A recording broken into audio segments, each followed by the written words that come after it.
बिन देखे तेरी तस्वीर बना सकते हैं हम, बिन देखे तेरी तस्वीर बना सकते हैं हम, बिन सुने तेरा हाल बता सकते हैं हम।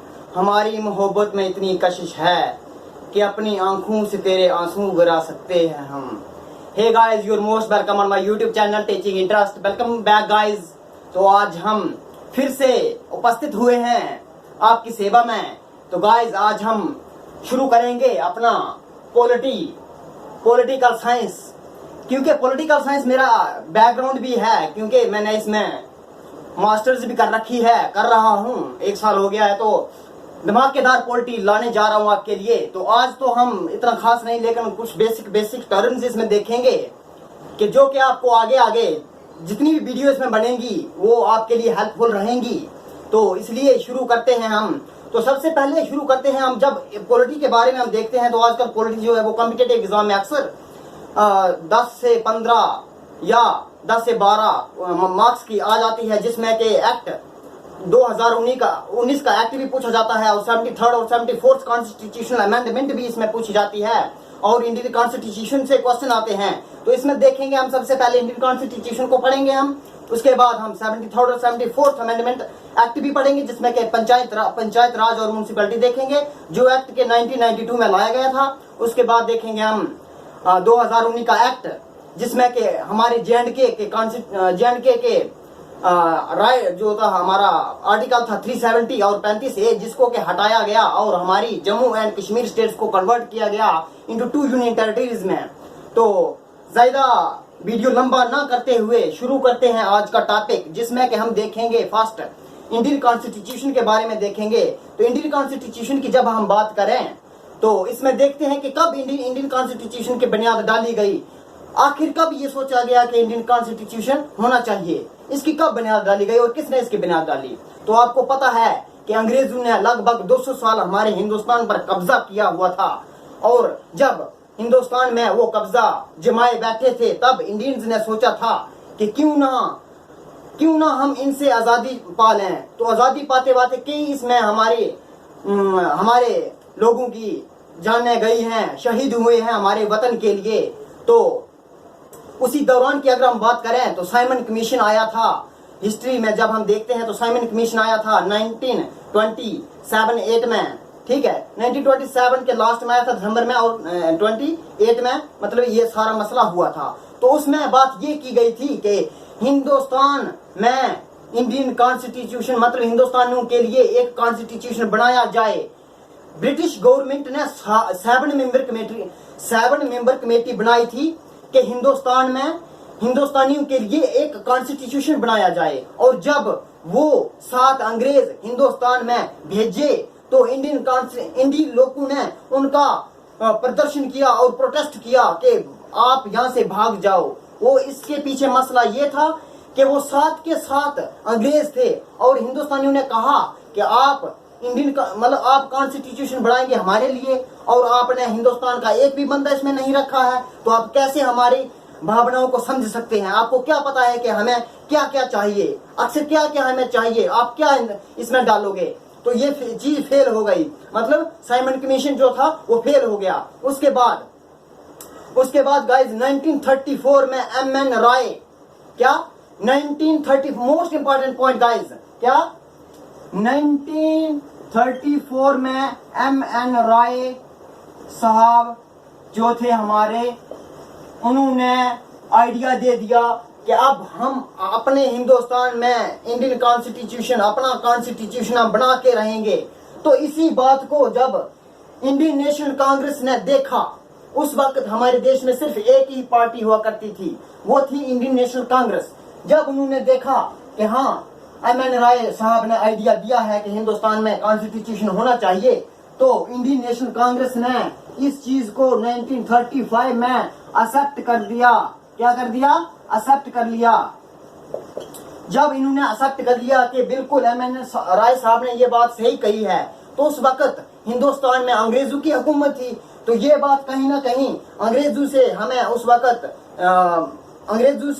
वक्त इस चीज की इजाजत लेनी थी कि हम अपना कॉन्स्टिट्यूशन बना रहे हैं।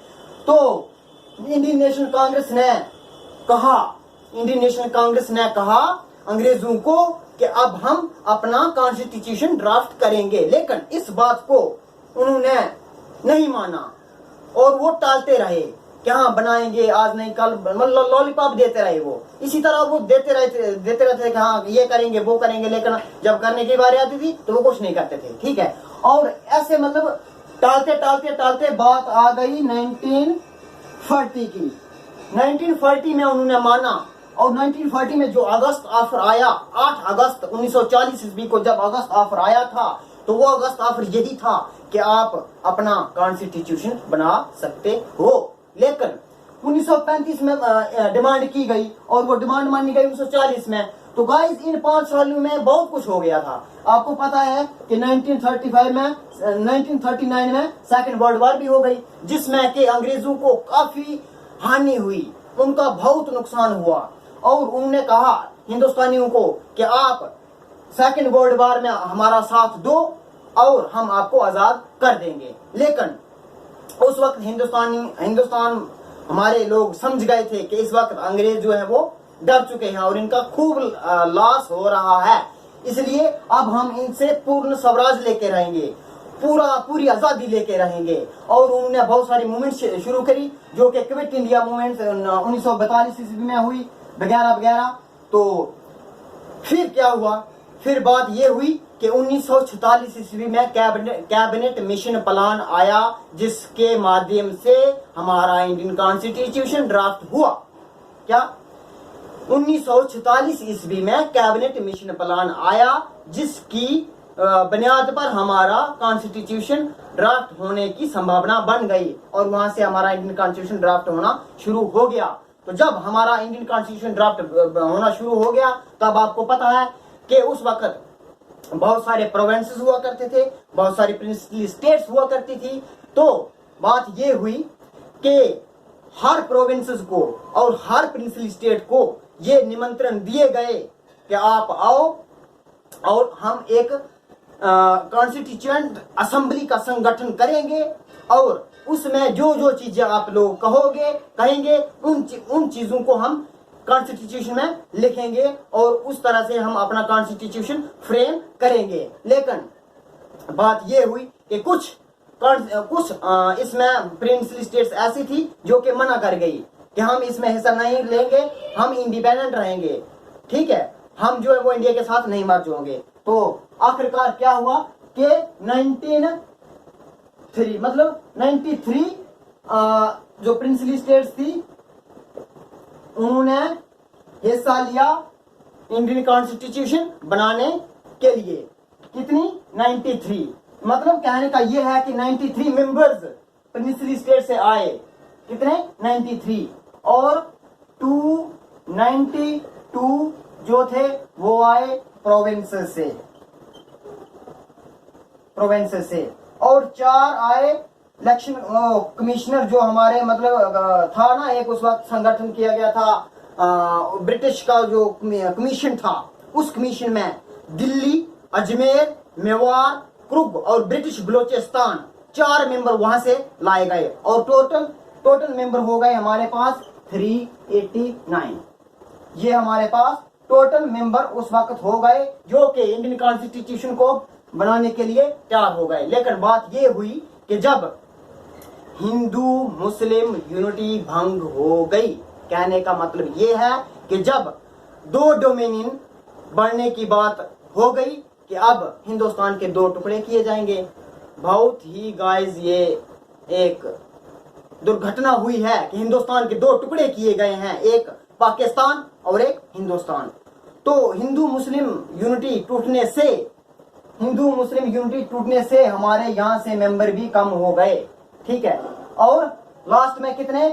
299 मेंबर जो थे वो रहे हमारा कॉन्स्टिट्यूशन बनाने के लिए, और 284 सिग्नेचरीज आखिरकार हमारे कॉन्स्टिट्यूशन पर हुई। जब हमारा कॉन्स्टिट्यूशन बन गया तो 284 सिग्नेचरीज हुई।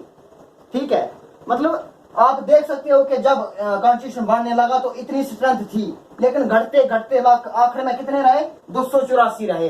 284 मेंबर ने कॉन्स्टिट्यूशन जब हमारा अडॉप्ट किया गया, कब, 26 नवंबर 1949 को, जब हिंदुस्तान का कॉन्स्टिट्यूशन बनकर तैयार हो गया और हिंदुस्तानियों ने अडॉप्ट कर लिया, तो इस डेट को कितनी सिग्नेचरीज हुई, 284।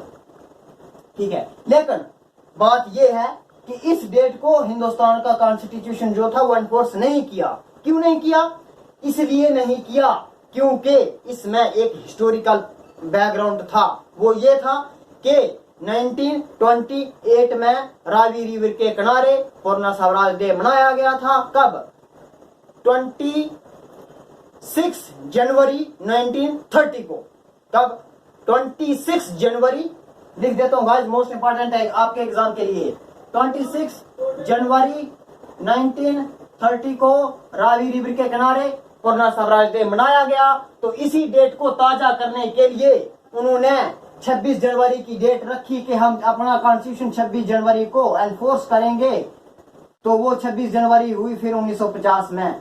इस डेट पर जो था वो इंडियन कॉन्स्टिट्यूशन जो था वो एनफोर्स किया गया।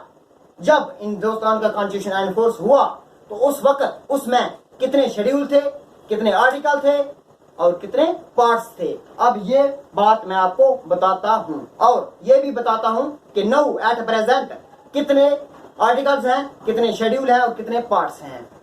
बेसिक क्वेश्चन है आपके एग्जाम के लिए। तो चलो देखते हैं। सबसे पहले मैं इसको पोचा लगा देता हूं और फिर मैं आपको बताता हूं कि किस तरह से हिंदुस्तान का कॉन्स्टिट्यूशन ड्राफ्ट हुआ। आज मैं आपको बताऊंगा, लेकिन इतना लंबा वीडियो नहीं बनेगा। आज का जो है वो बेसिक कंसेप्ट रहेंगे इसमें। तो उसके बाद गाइस आप टेंशन मत लो, हम इसमें जबरदस्त तरीके का कंटेंट लाएंगे। बस आप वीडियो को एंड तक देखिए और अगर आपको वीडियो अच्छा लगे तो वीडियो को एक छोटा सा लाइक भी कर दीजिए गाइस, क्योंकि बहुत मेहनत लगती है। आप देख रहे हो कि इस वक्त गर्मी में मेरा कितना बुरा हाल हो रहा है, लेकिन इसमें मैं चाहता हूं कि जितना ज्ञान मेरे पास है वो आप तक पहुंच पाए। इसलिए मुझे ये काम करने के लिए खुशी भी है, शौक भी है और मेरा ये शौक मान के चलो आप, मेरे शौक है ये। ठीक है, तो देखिएगा, ओरिजिनली की बात करूंगा मैं। जब ओरिजिनली और एट प्रेजेंट, ओरिजिनली हमारे पास कितने आर्टिकल्स थे, 395। ठीक है, पार्ट्स कितने थे, पार्ट्स थे हमारे पास 8। No sorry guys, 22। शेड्यूल थे 8। ये था हमारा ओरिजिनली। जब हमारा हिंदुस्तान का कॉन्स्टिट्यूशन बना तो उस वक्त ये कुछ नंबर थे, मतलब इतने शेड्यूल, इतने पार्ट्स और इतने आर्टिकल्स। ठीक है, ये कुछ नंबर थे कि जब हमारा कॉन्स्टिट्यूशन बना। लेकिन एट प्रेजेंट हमारे पास, एट प्रेजेंट की अगर हम बात करें, तो 448 हमारे पास आर्टिकल हैं और 25 पार्ट हैं और 12 शेड्यूल हैं। तो ये चीज आप देख सकते हो कि 395 से 448 तक कैसे पहुंचे और 22 पार्ट से 25 पार्ट कैसे पहुंचे और 8 शेड्यूल से 12 शेड्यूल कैसे पहुंचे। तो गाइस इसमें अमेंडमेंट होती रही।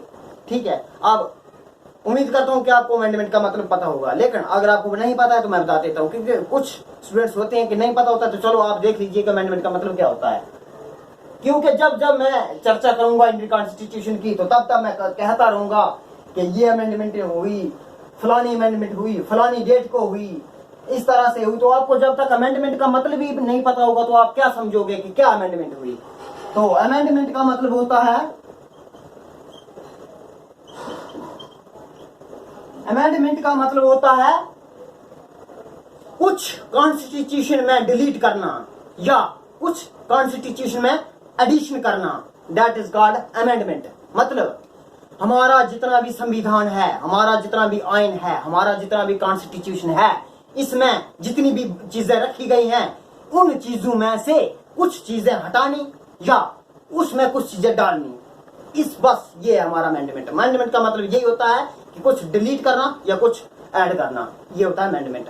तो बहुत सारी अमेंडमेंट हुई, आज तक 104 अमेंडमेंट हो चुकी हैं, जिसमें कि हम देखेंगे 42nd amendment, 44th amendment, 73rd amendment और 74th अमेंडमेंट, जो कि हमारे एग्जाम के लिए मोस्ट इंपॉर्टेंट है। ठीक है, तो बाकी भी हमारे एग्जाम के लिए इंपॉर्टेंट है, देखेंगे हम। जैसे जैसे हम कॉन्स्टिट्यूशन की बात करेंगे ऐसे ऐसे हमारे कॉन्स्टिट्यूशन में अमेंडमेंट्स आती रहेंगी। बस आप पेशेंस रखिए, पेशेंस के साथ वीडियो को रेगुलर तौर पर देखते रहिए। आप डेली वीडियो आएगी चैनल पर, ठीक है। तो अगर आप इंटरेस्टेड हो तो आप हर रोज वीडियो को वॉच कीजिएगा।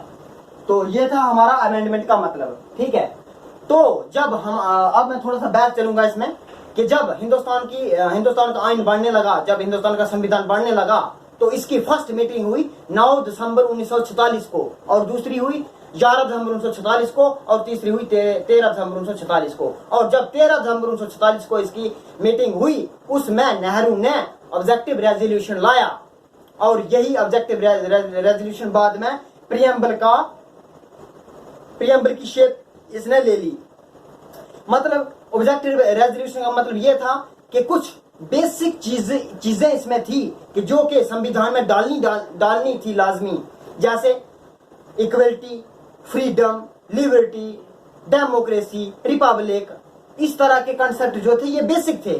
तो ये चीजें पहले ऑब्जेक्टिव रेजोल्यूशन में लाई गई, सभी मेंबरान ने इन चीजों को लाया कि अब हम इन चीजों को अपने संविधान में रखेंगे। तो इनको फर्स्ट प्रेफरेंस पे रखा गया, मतलब एक प्रियम्बल को हम बोल सकते हैं कि it is the first page of Indian constitution, ठीक है। ये हमारा फर्स्ट पेज है, और ये इसमें अमेंडमेंट नहीं होती, अमेंडमेंट इसमें नहीं होती। मतलब ये है कि इसमें जो चीजें हैं वो डिलीट नहीं होती, जैसे इसमें है डेमोक्रेसी, इसमें है रिपब्लिक, इसमें है सोशल सेकुलर, ठीक है। तो ये बेसिक चीजें हैं, ये डिलीट नहीं होती। इसीलिए इसी बिहार पे बीरूबारी केस जो हुआ था 1960 में, तो उन्होंने कहा कि we can not amend our Indian constitution, मतलब उसका बेसिक स्ट्रक्चर हम चेंज नहीं कर सकते। लेकिन जब वही चीज 1973 ईस्वी में, मतलब केशवानंद भारती के केस हुआ जिसमें के राइट टू प्रॉपर्टी डिलीट किया गया, तो उन्होंने कहा कि हम कुछ हद तक अपने इंडियन कॉन्स्टिट्यूशन को अमेंड कर सकते हैं, ठीक है। जहां पर हमें लगेगा कि ये चीज एक्सेस है उसको हम डिलीट कर सकते हैं, ठीक है। तो लेकिन अभी भी हमारा कॉन्स्टिट्यूशन जो है वो रिजिड है और फ्लेक्सिबल है। रिजिड मतलब वो उसमें से कुछ डिलीट नहीं कर सकते, लेकिन फ्लेक्सिबल का मतलब कुछ डिलीट कर सकते हैं। उसका मतलब ये है कि टाइम टू टाइम अगर हमें लगे कि ये चीज इसमें गलत है तो उसको हम डिलीट कर सकते हैं, लेकिन बेसिक फीचर नहीं डिलीट कर सकते, मींस प्रीएम्बल डिलीट नहीं कर सकते, ये चीज है। तो अब मैं ले चलता हूं आपको थोड़ा सा इन इंडियन कॉन्स्टिट्यूशन की तरफ, जिसमें कि मैं आपको एक ब्रह्मास्त्र दूंगा। अगर वो ब्रह्मास्त्र आपने अपने दिमाग में, अपने जहन में बैठा लिया तो आपने पूरा इंडियन कॉन्स्टिट्यूशन याद कर लिया गाइस, ठीक है। आपको वो ब्रह्मास्त्र याद करना पड़ेगा। अगर वो याद कर लिया तो आपको 448 के 448 आर्टिकल्स याद हो जाएंगे, पार्ट याद हो जाएंगे, शेड्यूल याद हो जाएंगे, लेकिन आपको वो ब्रह्मास्त्र लेना पड़ेगा। तो चलो शुरुआत करते हैं उस ब्रह्मास्त्र की। तो एक बार मैं आपको ऐसे मुंह से बोल देता हूं और उसके बाद मैं आपको यहाँ पे लिखूंगा, तो आप भी उसको अपनी कॉपी पर नोट डाउन कर लीजिए और उसको डेली रिपीट कीजिए, ठीक है। फिर उसको मैं आपको बाइफिकेशन उसकी जड़ तक जाऊंगा, ठीक है।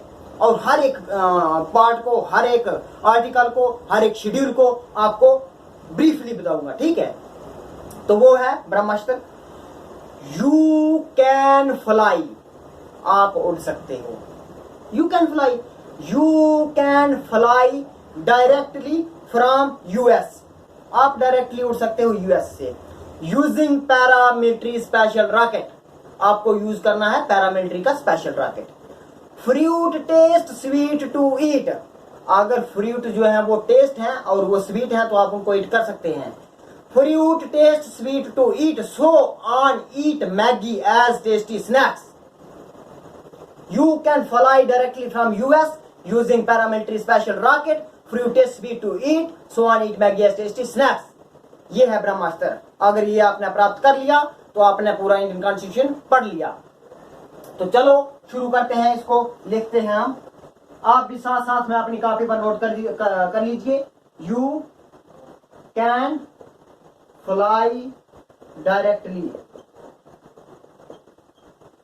From US using paramilitary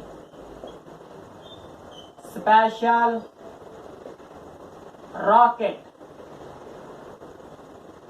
fruit taste sweet to eat, so on eat Maggie as tasty snacks। ठीक है। अब मैं बताऊंगा आपको इनके पार्ट।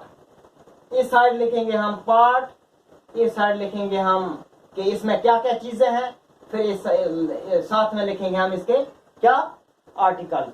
जैसे आज मैं आपको पूरा नहीं बताऊंगा, क्योंकि अगर मैंने आज आपको पूरा बता दिया तो आप जो है वो आलसी हो जाएंगे, आप सुस्त हो जाएंगे।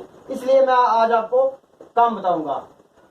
कल मैं इस पर स्पेशल वीडियो बनाऊंगा, क्योंकि जब स्पेशल वीडियो इस पर बनेगी तब जाके आपके जहन में रहेगा, मुझे पता है, क्योंकि आप बोर हो जाते हो ना। तो इसलिए मुझे पता है कि आज मैं थोड़ा सा बताऊंगा ओवरव्यू। अगर आपको अच्छा लगेगा तो आप कल की वीडियो का इंतजार करेंगे और आप जरूर इस वीडियो को बात करेंगे। ठीक है, तो शुरू करते हैं। यू से है union and its territory. Can से है citizenship.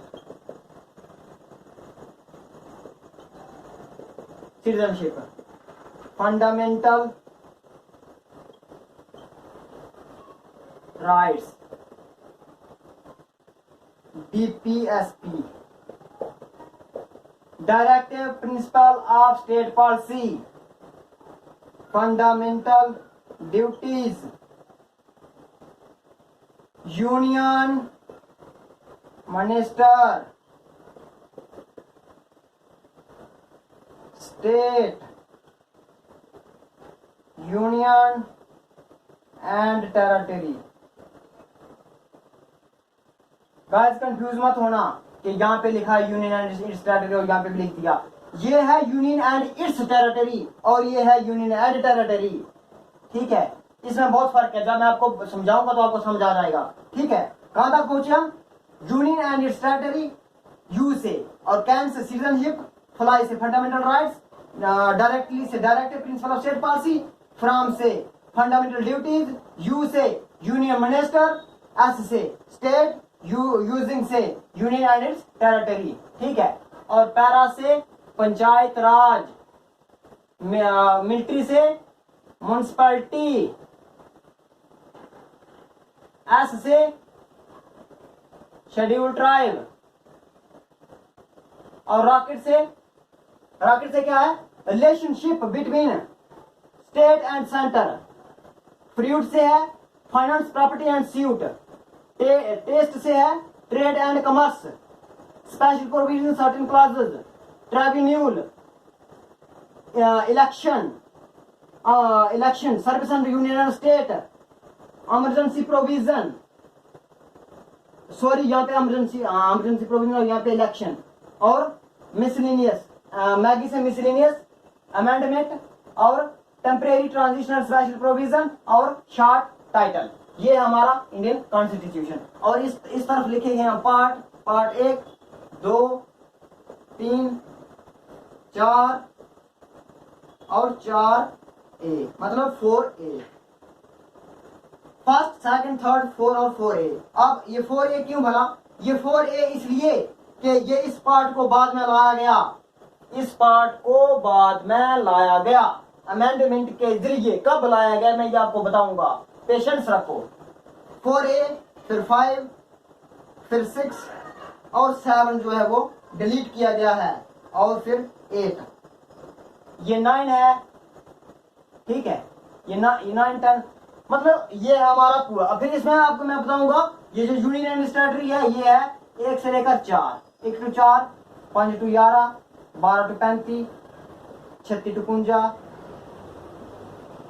36 to 51, 51 A, 52 to 100, 52 to 151, फिर 100, 52 to 237, फिर 237, और ये जो 7 है ये 238, 238 डिलीट किया गया है। बस मैं आज आपको इतना ही बताऊंगा।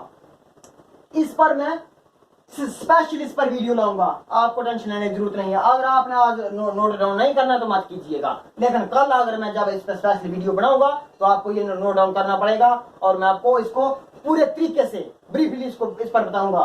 तो आई होप आज का वीडियो लेंथी हो गया है, तो चलो आज का वीडियो जहां तक रखते हैं। तो आज मेरा मेन मकसद था वीडियो बनाने का, क्योंकि आप लोग जो थे वो इसकी उम्मीद कर रहे थे और डेली आपके कमेंट्स आ रहे थे मुझे, इसलिए मैंने सोचा कि इस चीज को अब लेट ना किया जाए, अब या इस पर वीडियो बनाई जाए। इसलिए मैंने आज बेसिक आपको इसमें बता दिया कि किस तरह से हमने और क्या क्या इसमें पढ़ना है, किस तरह से पढ़ना है।